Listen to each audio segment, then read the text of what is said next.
SWEGTA!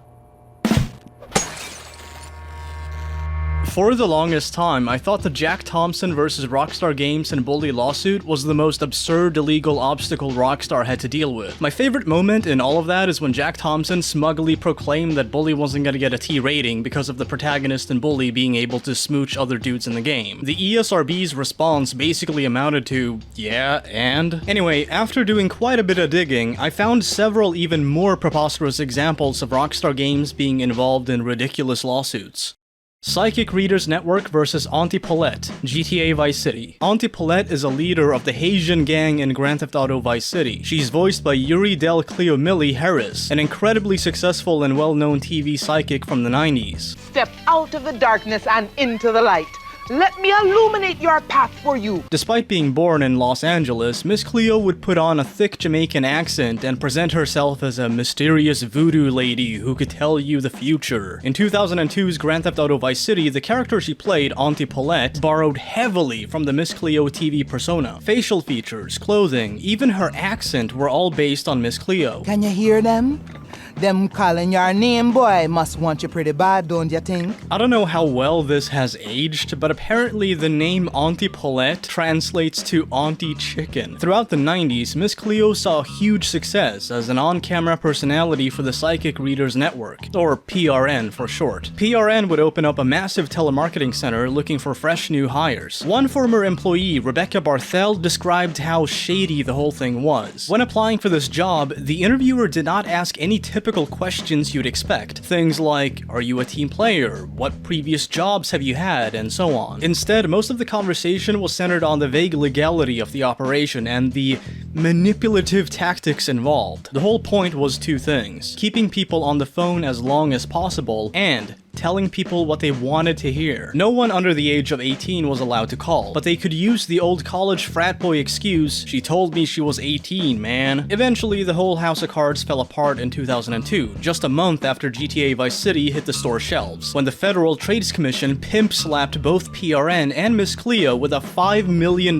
fine, roughly $9 million today. On top of that, they also ended up owing $500 million to refund callers and pay off debt. So that should have been the end of it, right? Well, no. PRN still exists today, and if you go to their website, you'll see Comic Sans for a split second. I also like this part. This is a demo form. Please replace with your own newsletter sign-up box. Anyhow, Miss Cleo passed away from cancer in July of 2016, and then, 1 year after the day she died, PRN crept their way out of a sarcophagus and filed a lawsuit against Rockstar Games. 14 years after the release of GTA Vice City, PRN demanded trial by jury and alleged that Rockstar Games violated their copyright back in 2001 to 2002. The arguments they made were: Number 1, they own Miss Cleo. Not the person playing the character, mind you, but the character herself, including name, voice, image, and even the Jamaican accent. Number 2, Rockstar Games added Miss Cleo to GTA Vice City without getting permission, even going as far as to get Yuri Del Harris, Miss Cleo's actor, to portray the character. Number 3, Rockstar did not give PRN any share of the revenue generated from the sales of GTA Vice City. Number 4, Rockstar Games, without permission, used the Miss Cleo brand to deceive customers into thinking she's part of the game. Number 5, Rockstar Games made over $500 million illegally using the Miss Cleo character. PRN then demanded that, number 1, Rockstar Games never use the character again, and number 2, that Rockstar pays damages to PRN. Take-Two Interactive, Rockstar's parent company, called the lawsuit, quote, entirely meritless and completely ridiculous. You know things are bad when you find yourself in agreement with Take-Two Interactive's legal team. It took a couple of years, but ultimately the lawsuit was dismissed with prejudice, meaning that PRN are unable to attempt another Auntie Poulet related lawsuit against Rockstar. Despite being a network of self-professed psychics, PRN did not have enough foresight to know that the lawsuit would end up being a huge waste of money. This was actually not the first time that PRN sued over the Miss Cleo character. In fact, they sued Miss Cleo herself in 2015 after she made an appearance in a breakfast cereal ad. In conclusion, PRN sucks. Cypress Hill Impostor vs. CJ, GTA San Andreas. Back in 2010, a man by the name of Michael S. Washington sued Rockstar Games for $250 million, claiming that they had used his likeness for CJ in Grand Theft Auto San Andreas. Now this led me down one of the strangest rabbit holes I've ever seen. According to Washington, Rockstar Games interviewed him to learn about his upbringing and life in the hood, and after about 2 hours of asking him questions, they wrapped up the interview and told him they'd be in touch, and they never got back to him. 7 years following this, his nephew, while playing San Andreas, told him, "Hey uncle, this CJ guy kinda looks like you," at which point it dawned on him that Rockstar Games had used his likeness and backstory for the character of CJ. In 2003, the same year he allegedly spoke to Rockstar representatives, he had done a modeling gig for fashion designer Canis, and a picture of this modeling gig was submitted as evidence of CJ's appearance being based on his. I know it's standard fare for lawsuits, but I love how they just printed out a low-res picture of CJ and labeled it Exhibit A. So how did Michael Washington get in touch with Rockstar Games in the first place? Well, according to the lawsuit, he's a backup vocalist for the rap group Cypress Hill. Esteban Oriol, who helped manage Cypress Hill, worked as a creative consultant for GTA San Andreas. Washington claims that he met up with Rockstar Games representatives via Esteban Oriol. But here's the kicker.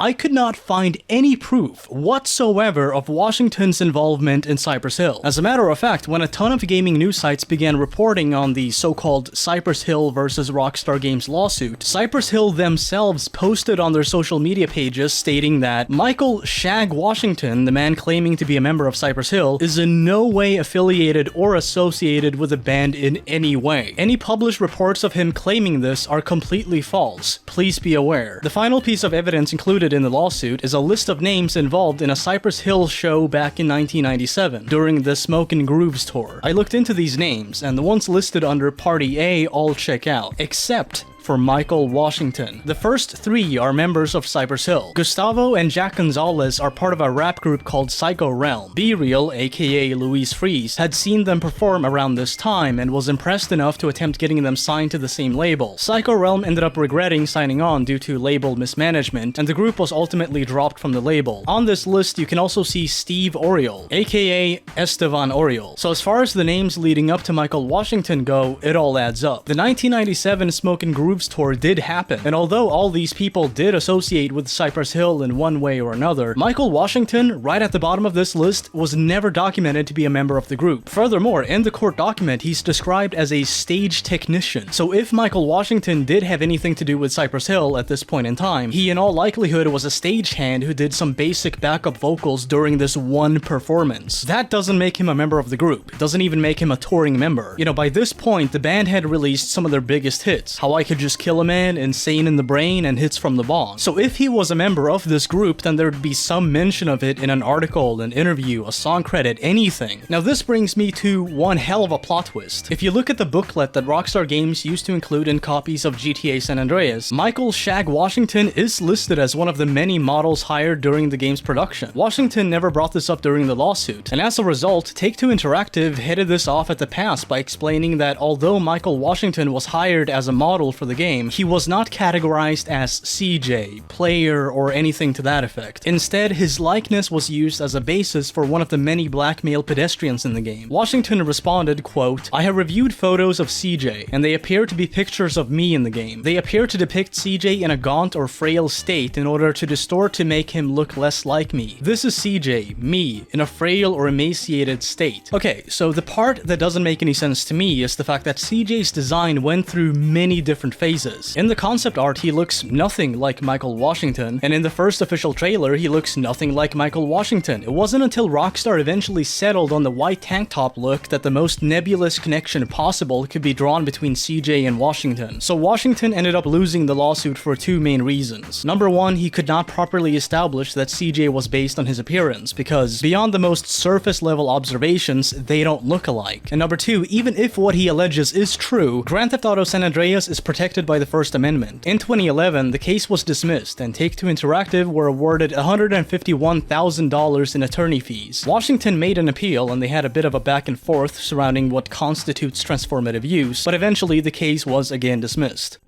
Lindsay Lohan versus Lacey Jonas, GTA 5. Before we get into this one, I'd like to show you an example of a celebrity having a good sense of humor about their likeness being used in Grand Theft Auto. This is Shaggy 2 Dope, one of the two members of the horrorcore rap group ICP, the Insane Clown Posse. When GTA 5 was being marketed before release, Rockstar Games dropped some character concept art of Wade, one of Trevor's partners in crime. Wade is not only a juggalo, juggalos being either fans of ICP or people part of the ICP subculture, but his appearance is heavily based on Shaggy 2 Dope. There's no question that that's not a coincidence, you know what I'm saying? Come on, man. I was geeked about it. I was just like, that's cool, you know what I'm saying? That's awesome, man. It's flattering, you know what I'm saying? I'm like, wow, like the biggest video game ever. They make my character or my guy that's not me a bitch in there, whatever. They got billboards of them in New York. What is it where they just make my guy sweet as you know what I'm saying? Just like doing flips and shooting people. No, they're gonna make him a meth head bitch, of course. They're gonna make me some super guy. You gotta defeat me at the end of Grand Auto Theft 5. Rather than threatening legal action or whining about it on social media, Shaggy 2 Dope found the whole thing flattering and funny, and in my opinion, this is a display of humility on his part. And that's the key word, humility. Lindsay Lohan had the opposite reaction in 2016 when she filed a lawsuit against Rockstar Games claiming that they had, without her permission, based a character off her. Lohan and her legal team provided 3 pieces of visual evidence for this: the character of Lacey Jonas, and 2 loading screen images of 2 other women. Now, in my opinion, none of these women look like Lindsay Lohan. They have different hair, eyes, eyebrows, facial structures, and so on. In fact, the first of these so-called loading screen girls is actually designed after model Shelby Willender. Lohan's legal team also made mentions of dialogue from Lacey Jonas. She's an actress/singer, the voice of a generation, and really famous. It's like Lindsay Lohan somehow got it in her head that she's the only famous young blonde actor and singer in existence. Lacey Jonas doesn't look anything like Lohan either. Nose, eyes, eyebrows, mouth, jaw, hair, etc. all different. Really, the only things they have in common are they're both blonde celebrities, musicians, and actors. By that logic, you might as well assume Rockstar based the character off Bruce Vilanch. Now this also begs the question, which one of these characters are you claiming copied you? She provided 3 examples of 3 separate characters, none of which look like Lindsay Lohan. Lohan even said that she wanted to get paid in damages for quote-unquote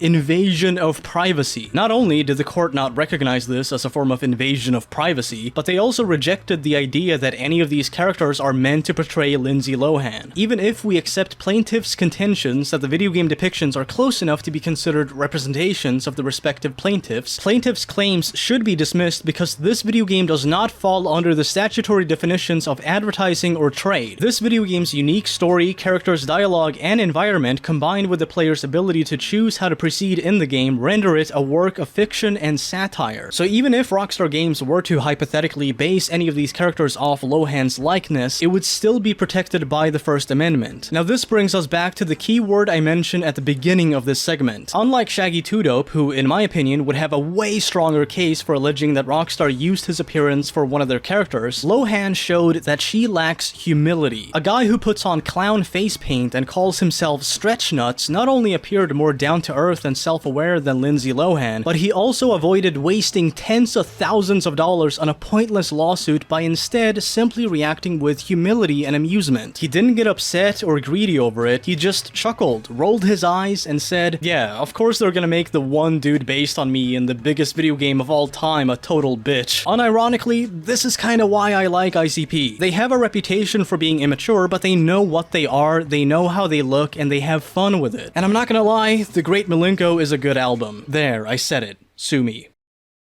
Pinkerton versus Pinkerton, RDR2. The Pinkertons in Red Dead Redemption 2 are based on the real-life Pinkertons from the mid-1800s. Pinkerton was formed under the leadership of abolitionist and spy Alan Pinkerton, serving as a private security firm for wealthy businessmen, and as a way for rich and powerful people to hire women and minorities as spies. Throughout the 1870s and 1880s, Pinkerton would also be used for violently sabotaging the efforts of worker strikes. Much like in Red Dead Redemption 2, they were also hired to locate infiltrate and capture outlaws. Okay, so as a Swedish person, this is kind of embarrassing, but the Pinkertons sort of still exist in Sweden, only now they're a subsidiary Securitas, a security firm. I'm not a big fan of Pinkerton. I mean, just look at the old Pinkerton logo. A dimly lit eye eerily gazing upon you and the motto, "We never sleep." It just reminds me of the True Eye cult from Dead Rising 1. Unfortunately, the Pinkerton Detective Agency is still in operation to this day. So a few months following the release of Red Dead Redemption 2, Pinkerton sued Rockstar Games and Take-Two Interactive, alleging an unfair and negative portrayal of them as an agency, and that Rockstar had infringed upon the Pinkerton trademark. At first, they sent a cease and desist accompanied by a demand for royalties. Jack Zarhan, the current president of Pinkerton, then argued that Red Dead Redemption 2, quote, encourages people to murder Pinkertons. The problem here is that, first off, the portrayal in RDR2, although dramatized, is not at all unfair or baselessly negative. Furthermore, it's protected by the First Amendment. The Pinkertons did exist back then, and they did hunt outlaws. They also conspired with wealthy oil magnates like Leviticus Cornwall in RDR2 to infiltrate unions and brutally crack down on worker strikes. They essentially sued Rockstar Games for portraying things they actually did. But after about a 5-month-long back and forth, Pinkerton went back on their accusations against Rockstar Games, and Take-Two Interactive withdrew their motion for declaratory judgment. This story is by far one of the most moronic things I've ever heard, and it goes to show that sometimes reality really is stranger than fiction. At least the Pinkertons in RDR2 had guile. The modern era real-life Pinkertons are evidently about as intelligent as Lindsay Lohan.